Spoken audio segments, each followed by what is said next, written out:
Yes bakunzi ba Imana Irakiza TV, ubu turi kujya kureba Ngunda. Umva kumugeraho ni ibibazo, ni ibindi bibazo kabisa. Ibintu byakomeye ntago byoroshye. Umva ni hatari kabisa. Ubwo ni ukuvuga ngo turi mu mihanda, ibintu byakomeye, imodoka ziducaho kugira ngo ubone Ngunda ni ibintu bitoroshye. Ariko bandangiye ahantu ari ewana, bandangiye ahantu ari rwose.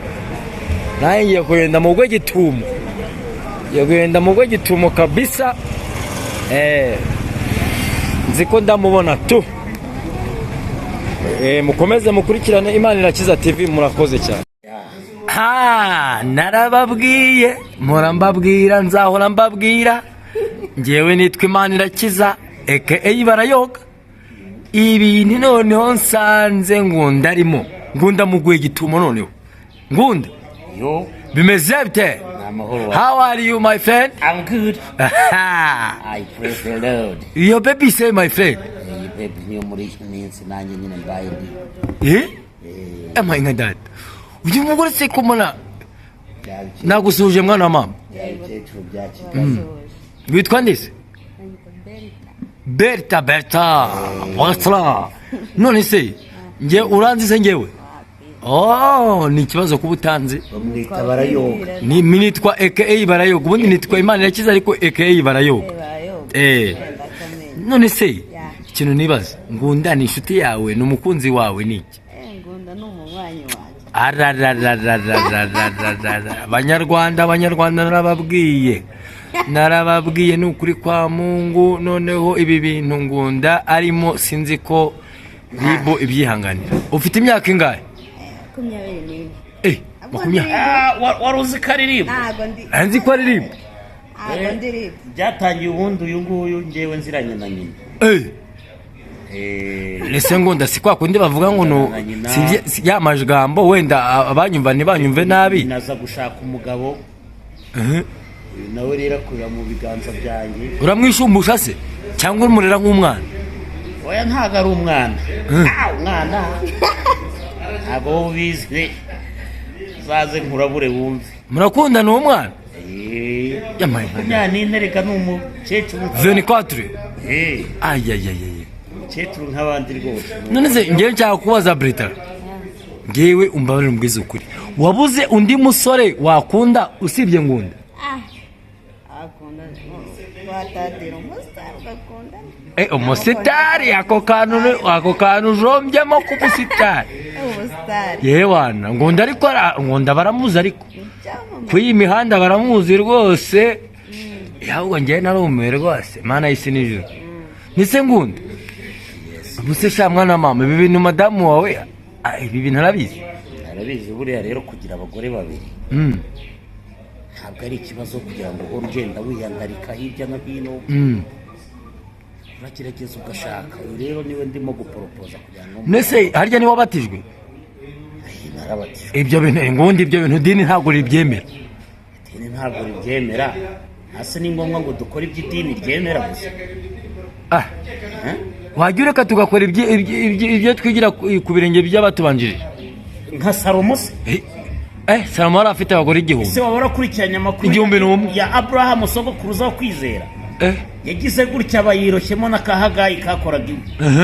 Nakaragatamiye. Yamaye nkadana. Babyarana Ishimayeli.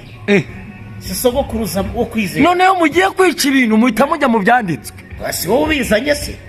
Muhita mujya mu byanditswe. Tuvuga se kuri Dawidi ukaze wagize gutya akaba yitayemo umugore wa Uriya shari no kubura. Arimo aramurunguruka, hari n'ukuntu yarumurungurutse ngo ari mu cyumba cyo hejuru. Waye kwabona umugore nyashize imeze zityo. Abaye bya bintu byanyashize byihore. Ngo mutumye abakomanda ati munzanire uriya mugore nabonye bityo. Turiya mugore ntamubonye n'ibyavamo. Ese ubu nagira kwizera nko kwa Dawidi. Ngunda rero. Kandi nawe Barayoga. Ntawe urabizi rwose nuko tutabivugira imbere ya kamera. Ako nawe ibyo tubyihorera. Ibyo tubyihorera. Turaziranye gukorana ikiganiro tuziranye nabyo urabizi. Hanyuma njyari ikintu nshaka kukubaza kandi ukimbwizeho ukuri. Iriya ndirimbo ya Gitafu iriya ndirimbo urayemera nawe? iriya ndirimbo nta kintu itwaye, Eh, iriya ndirimbo nta kintu itwaye, ahubwo abafite icyo batwaye ni abayumva. aragira ati ngo harya ngo agira ati aragitose. aha njye nakubazaga nti iriya ndirimbo ya G-Tough, iriya ndirimbo urayemera? iriya ndirimbo ese ko ari bwo butumwa bugezweho muri iki gihe? nise abantu babuze ibindi bintu bahanga ku buryo byajyana abantu mu gakiza ku buryo bakareka Erega ibintu by'amamesaje, ibintu byo kuvuga ngo amamesaje ngo ni indirimbo, noneho yakongera agahita avuga ngo ni indirimbo ngo ifite ubutumwa. yego nyine nawe iyo uyumva nyine ubwo ukeneye ubutumwa bwa G-Tough niwe wayikunze. none njya kubona nkabona abana barayiririmba, abakecuru, biriya bintu rwose mana y'isi n'ijuru njye nta kintu nabivugaho. ko biriya bintu wumvamo igiti kibi, wumvamo igiti kibi muri iriya ndirimbo. kitabaho yivugira ko yatumye umugore ifu ndetse n'igitenge, ibiro 4 akicara hariya akabisonga igitenge aragitose. ubwo noneho y'amazi dusobanurira abanyarwanda badukurikiye, y'amazi y'ubugari niyo yatoheje cya gitenge. mu by'ukuri rero ni udusitori nk'utw'imigani, ahubwo mwebwe mubyumva ukundi kuntu, ni mwebwe mufite ikibazo. ariko umujama watangira yivugira iby'igitenge n'ifu n'amazi, ese hejuru y'icyo hari ikindi? ibintu biba binjyanye mu yindi si. kubita kuri ka kandi ako ni agakire. none se we wumva gake? ni akajerekani. ako kandi wowe uhita ufotora none se yakubita ako kajerekani kugira ngo umugore subiramo ibyo bintu, wowe kugira ngo wumve ka kandi wahise ufotora gake. hari ukuntu mutabaruka Angelo ajya avuga ngo subiramo ako kantu. akajerekani hari akantu nyine yakubitaga kuri ka kandi ku kajerekani. ase usa n'amazi. mana data wa twese uri mu ijuru, utabara ubwoko bwawe. ariko Simiyoni yaravuze ngo ntabwo nzarinda mva mu mubiri cyangwa nzarinda mva ku isi ntabonye agakiza ka Isirayeli. yego natwe rero abakurikiye Kristo ntabwo tuzarinda tuva mu muri w'isi mwo mu isi tutabonye ubwiza bw'Imana. hanyuma rero nigarukire kuyu ajyambwiye ko yitwa Berite. hanyuma warangije kwiga, warakikirije, uravuga uti kabisa ngomba gukurikira ngo kubinake, ngomba kumugendaho kabisa. mama yangu game over. sasa uyu ni gahunda. njyewe rero urukundo ndi rwogere bayoga njya ari ibintu njyewe buriya ntajya cyakora cyo abadukurikiye muri comment nibatubwire ngo ndabizi neza ko afite umugore kandi ngundi umuwe ndamuzi, none uyu wo ku ruhande nawe sinzanavuye, ntabwo nge ibintu nzabishyigikira. abanyarwanda mubimbwire ibintu ntabwo bizavamo. ubu se okay reka nkubaze ikibazo. hari ijambo ry'Imana ukunda kumva ijambo ry'Imana? hari ijambo ry'Imana riboneka muri Bibiliya, nuko ntibuka ahantu ryanditse, ndumva hari niba ari mu migani, ngo kuki mufata ifeza zanyu mukazigura ibidafite umumaro.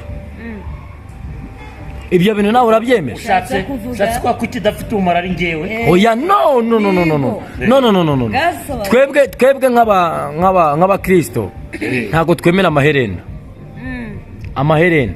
ni kuki utanga amafaranga yawe aho wakayariye ukayagura ukayapfumuza amatwi cyangwa ukayagura amaherena? ariko barayo reka nkubaze, ipantaro wadodesheje ntabwo igukwira? yego irankwira. mwese ushyiraho umukandara w'iki kandi igukwira? ko kantu rengejemo niko kabi. uwo mukandara ushyira kuri iyo pantaro yawe kandi warayidodesheje igukwira? none se umukandara okay, igipesu gishobora kuba cyacika cyangwa isheni igacika ikikubita hasi, ariko se ririya herena riri ku gutwi hari nabo mbona saha wambaye mu by'ukuri muri telefone nta saha ibamo. time my friend ni igihe nose muri telefone yawe nta saha ibamo. muri telefone kuki ugombe yo ku kaboko izimye se? Okay, n'imirimbo ni imirimbo ni imirimbo nk'uko Ya, wafata nk'uko iherena nanjye. ukarishyira hano ukarishyira hano ukarishyira hano ukarishyira aho ushaka. ni mwebwe rero Kristo ashaka. Yemwe abarushye n'abaremereye nimuze mbaruhure, musange mbaruhure, nimuze munywe. Uri kumva? Niba nta n'amafaranga mufite cyangwa ifeza, muze munywe murye. Umva mukobwa mwiza, ubuse shaka ugiye kutugaburira iki? ibyanditswe byera, muvuge ngo haleluya, vuga ngo amen. Akomeza Niko ahubwo ugomba kwemera Yesu nk'umwami n'umukiza, akaba mu bugingo bwawe iteka n'iteka. Abamwizeye bose bafite amahirwe no ku munsi mubi bazakomera. YouTube ntizantere copyright ndayingenza. Ibyo bintu ntabwo bizi. ntabwo yagutera Copyright. kubera ko iyo ndirimbo rwose n'abayiririmbye bumvise uyiririmbye gutyo banakurika, urayishe uranayishinyagurira. Ayiwe nyiririmbye nabi, bivuze ngo nta mpano yo kuririmba mfite. Bivuze ngo aho baririmba ngewe nanakubitwa bari kuririmbira nk'umuneke. Ni ukuri yaba abantu bose abantu bari batunzwe no kuririmba, najya mbwirirwa imva yawe yaba yaramezeho ibyatsi. Reka nkubwire aka kantu, ikosa ukoze ni rimwe, nta muntu uyoberwa ubumuga afite, ahubwo ikibazo ni ukubumwibutsa. Ako kantu ukoze ntabwo ari sawa. Icyakoza byo ko kabisa ako kantu karanshegeshe. Ako ari nabyo kugira ngo ubumenye. Sanzwe mbuzi ko mbufite, ahubwo ikibazo ni ukubunyibutsa. Bantu mudukurikiye mwongere mumbwire niba ntazi kuririmba kuko ngiye kuzabasohorera indirimbo nziza imeze neza ewan. Oya Gitafu wapi? Ngiye namamaza ubutumwa bwiza bwa Yesu Kristo. Niyo mpamvu nabwiye umusista wanjye ngo agarukira aho ngaho yakire Yesu umwami n'umukiza. Icya mbere cyo ngo ndafite umugore, ushaka no gusanga atari we wenyine, ushaka kuba wowe nawe ushaka kuba insoreke. Bajya bavuga ngo ibiryo bisangiye. Ibyo bisangiye ni ibiryo se? Hari ikindi urimo satani wa mugani wa mugabo ushaka, ntabwo bufite kanyombya ibintu nabyumva amaye nka data. Hanyuma ndabashimiye mwebwe mwakurikiranaga Imana Irakiza TV. Aba batumirwa twari dufite uyu munsi batwaganiriye ku bintu bitandukanye, bimwe byanumvisha ari byo, ibindi ntabwo ari byo, ariko muratubwira muri comment. Rwose turabakunda kandi rwose support yanyu nta mafaranga tubasaba, ariko munaduhaye nta kibazo. Hanyuma turagira ngo tubwire abantu bashaka kwamamaza. Hari umuntu wegeze ambwira ngo ashaka kwamamaza, by the way kamwibutse nimero yanjye ya telefone 0733 733308 ukamamaza kuri Imana Irakiza TV. Hanyuma ngunda nayo we afite channel, wabibutsa ya channel yawe my friend? Channel yanjye yitwa Ngunda Media. Ikindi kandi yemwe mukeneye ibibanza, mukeneye amazu yo gukodesha nayo kugura, muze mbahereza ibintu byiza hano na Ruveje. Bambona uzagurisha n'uyu mwana mana we, uyu mwana murinde rwose. Abagore babiri ntibyoroshye kuba, murinde rwose mana y'isi n'ijuru, mana data wa twese. Ciao.